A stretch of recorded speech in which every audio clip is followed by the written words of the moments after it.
Welcome to the quest for the Green Bull, the rise of Azath.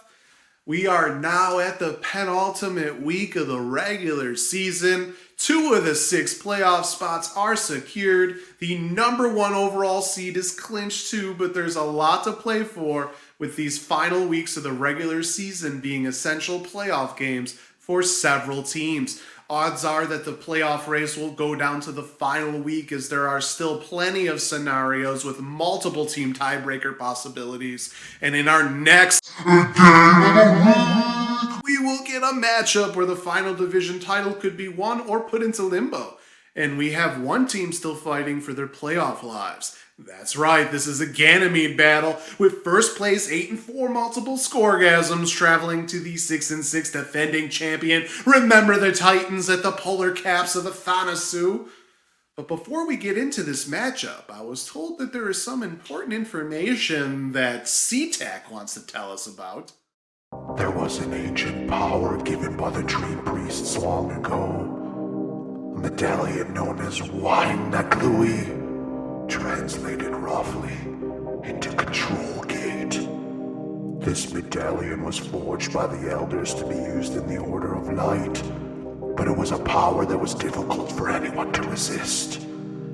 While the purpose of the medallion was to open and close dimensional portals, it also functioned as a means to rewrite laws, and the power could be tapped into, showing the past and the future, the many possible futures that could exist based on 1,000,000 billion minor decisions throughout time. So the holder of the medallion needed to have a pure heart and mind in order to hold it and use it, otherwise it would be corrupted. And this is what got me, the great Tsitak, banished from the Dream Priests. I was chosen to use the medallion to help control the gate at Jupiter. But as soon as I touched the medallion, something happened. A great quake rippled throughout the universe. The Dream Priest saw terrible visions, evil spreading to life forms, forcing decisions. The points on the moons you all call home were also corrupted. This is why they are unstable points with other dimensional beings leaking into this world. When I was banished, the medallion was lost to the Dream Priests because I hid it. They couldn't find it, so they imprisoned me to keep me from using it myself. The vision I had was to use it as a portal on Jupiter, bring a destruction that would wipe us all away. They didn't know I had already accomplished this before being banished. This is why Azath was awakened, while they had to use their own energy force to push Azath back into slumber in between realms, closing the portal and sealing it. But the medallion still holds the power found by humans once they evolved. The medallion caused many terrible atrocities on your planet Earth, and it soaked up more energy with every evil deed, still corrupted by me. Now that I have it again, I can use the medallion and the residual energy the elders left on your precious Green Bull trophy to open the gate for good and allow Azath to finish what was started so long ago. Once I find the Dream Priest's hiding location, with the help of the shadows, we will be able to open the Forbidden Palace and use the medallion. But we also need the energy from all of the unstable points and unlock the code, as that seems to be the mechanism for this palace. We need more information to understand these places, which is why the shadows put you here. So the 2 playing at the Polar Caps of Athanasiou this week will be watching.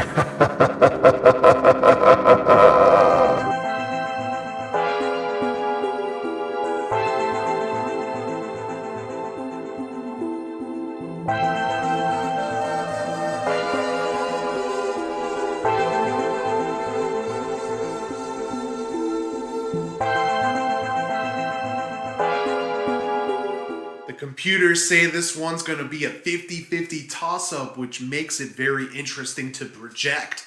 Geno Smith versus the Rams and Josh Allen versus New England are very, very key. The Scoregasms usually win if Allen scores 30 or more points, but also usually struggle if he scores under 23 points. Jamal Williams will also be interesting as he tends to get opportunities to score touchdowns. On the other end, Stevenson usually gets plenty of opportunities in New England's offense. Barkley and A.J. Brown are going to be looked at for Remember the Titans to outscore Jonathan Taylor and Amon-Ra St. Brown. And T. Higgins will be another key for Remember the Titans, with Higgins contending for targets with Chase again, as expected.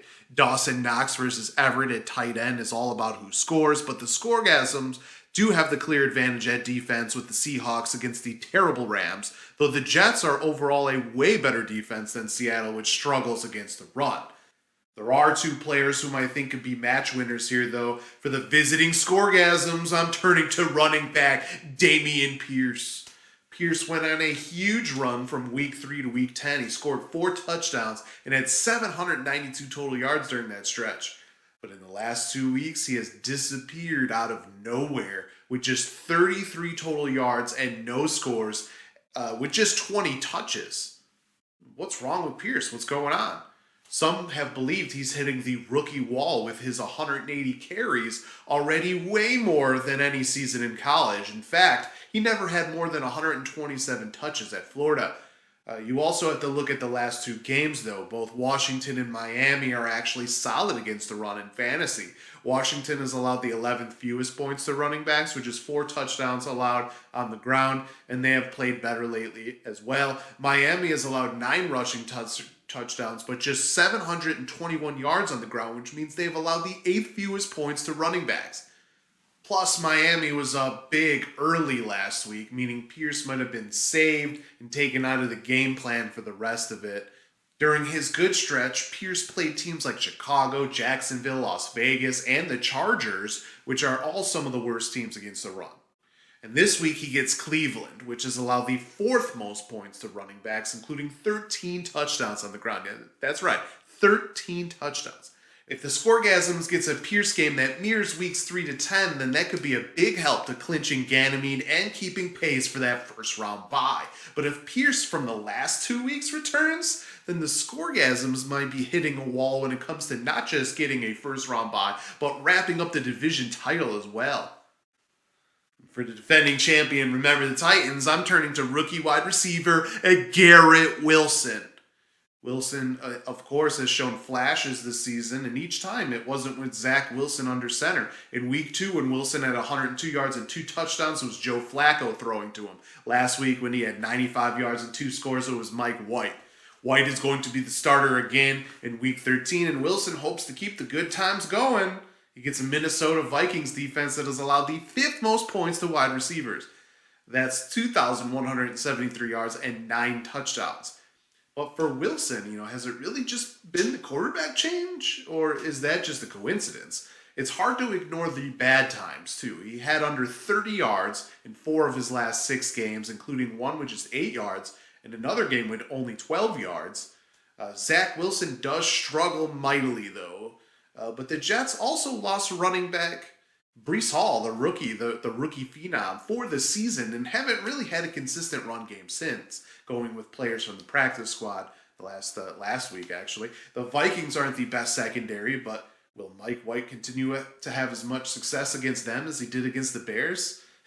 Remember the Titans is going to hope so, because that would most likely mean Garrett Wilson's success. If the Jets go back to their poor offensive ways before the Bears game, though, then the defending champs may find themselves needing some help to get into the playoffs. One of the teams Remember the Titans will need help from is 2 and 10, the Stellar Bitches, who host AR's ayahuasca plant at the Temple of Tsitak in another Ganymede game. Of course, the Bitches are looking to avoid finishing winless at home. Unbelievable at 0-6 there. 5-7 AR's ayahuasca plant looks to fight to get into the playoffs with a very real chance to get in if the pieces fall their way. AR's ayahuasca plant is one of 2 teams to lose to the Stellar Bitches in 2022, but they come in with a 64% chance to win and most likely need to win out and get a loss by Green Acres to get in. The Bitches may have mailed it in after the frustrating year and the struggles at home with a player on IR still in the starting lineup, but they can play spoiler.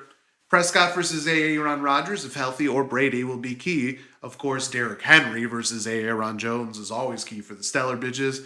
Adams and Hopkins are expected to outscore Evans and Davis, but touchdowns can easily skew that projection, and Kittle and Watson look to outscore McLaurin and Hawkinson. The Commanders against the Chargers defense could be key as well. The Chargers have been awful all year, so the advantage for AR's ayahuasca plant could be a big boost. Moving on to Europa, where my 8-4 Dark Ridge Dreamers host 4-8 the Clash at Demon Head at the icy caverns of Varangir. A win by my Dreamers and a loss by the multiple scoregasms would clinch a first-round bye and an automatic trip to the semifinals. So it's kind of a big week for my Dreamers. And they enter with a 60.4% chance to win. With a lot of buys in these next 2 weeks, nothing is set in stone. This makes the Lawrence versus Garoppolo matchup at quarterback a big area to watch. The battle of who won a trade between these two teams exists in the flex with Swift versus Murray. If ETN and McCaffrey are healthy enough, it will be fun to see them up against Robinson Jr. and Nick Chubb. Chubb, of course, gets the worst run defense in Houston to go up against. The Clash at Demon Head will most likely need Lamb, Curtis Samuel, and Moreau to outscore Jefferson, Waddle, and Ingram if they have a shot here. The Ravens versus Bills defense battle might go a long way too. The Clash at Demon Head need a win and several other teams to lose in order to remain alive in the playoff race. In the other Europa matchup, it is a not-so-classic elimination game. The losing team will definitely be out of contention for the playoffs, but even if 4-8 Uncle Justy wins over Loki, Lebowski, Thor, the Water Volcanoes of Kolbeck, they may still be eliminated depending on what other teams do. If Lebowski Thor knocks off the hosts here, well, they could also still be eliminated if the teams ahead in the standings win because of the tiebreakers. Uncle Justy, of course, enters with a 57% chance to keep Slim Hopes alive. Deshaun Watson is expected back after an 11-game suspension and not playing in almost 2 years. That matchup against Herbert will be interesting. White and Williams versus Cook and Mack will probably go a long way at running back. And if Chase is back and healthy, he will be looking to outscore Deebo Samuel, who also has a little bit of an injury. Pickens against Cooper and Njoku against Tanyan are also areas only slightly leaning one way for the advantage. The Bucs defense versus the Eagles defense might be the one hope for Lebowski Thor to get the upset here. And we get to the EO division where a league record is fittingly on the line when the 11-1 Elite Mother Tuckers travel to take on 6-6 Green Acres at the Lava Castle of Jerusalem. The Mother Tuckers can break the league record for wins in a regular season with the victory here. Green Acres is one of the 3 teams, including the Elite Mother Tuckers of this year, who have won 11 games in a regular season. The Mother Tuckers also continue to add to the league's longest winning streak, currently at 11. But one thing to note, Green Acres is the only squad to beat them in 2022 so far, and that came all the way back in week 1. And very similar to that week, the Elite Mother Tuckers have a 68.4% chance to win. Burrow versus Hurts will be key, as will the Edwards versus Ekelor battle. Jacobs is not practicing this week, but Najee Harris is guaranteed to be limited as he has an abdominal injury. If Jacobs plays, he is expected to still get a lot of opportunities. Green Acres will probably need to steal an advantage with Diggs and Allen versus Hill and Lockett at wide receiver. Green Acres will also probably need some points by Schultz, who is matched up with Mark Andrews at tight end, and the Packers defense against the Cowboys on the other side. Green Acres does have some leeway here because a Week 14 battle with the Dreamcats is coming up. A loss will not be as detrimental, especially if AR's ayahuasca plant also goes down. Finally, we get a massive game in EO with the 6-6 Siamese Dreamcats hosting 7-5 Risky Business at the Ship Graveyards at Beatrix Lane. Risky Business can clinch a playoff berth with a win just like last week, and the Siamese Dreamcats can put themselves in a better position to make the playoffs, but will most likely need to beat Green Acres in Week 14 regardless of what happens here. Risky Business enters with a 73.8% chance to win. Mahomes versus Jackson at quarterback is always big, as is Hurst versus Kelsey at tight end and the Colts defense versus the Patriots defense. Those are the areas Risky Business tends to live and die by. However, the Pollard and Elliott versus Walker and Mixon battle at running back leans toward Risky Business. The total touchdowns at the wide receiver position will be huge for the Dreamcats, and the Pacheco versus Sutton showdown in the flex position might also be an area where the match could be flipped upside down. As you can see, this week has a lot of potential, but it is also most likely going to set us up for a wild finish to the regular season, with multiple games possibly being play-in games for the quarterfinals. And the number 2 seed or the Ganymede Division title may still be up for grabs depending on the results. Just like Mario Kotze in the Dream State, these last 2 weeks might get a little insane. And that's the content for the show. Hope you enjoyed it.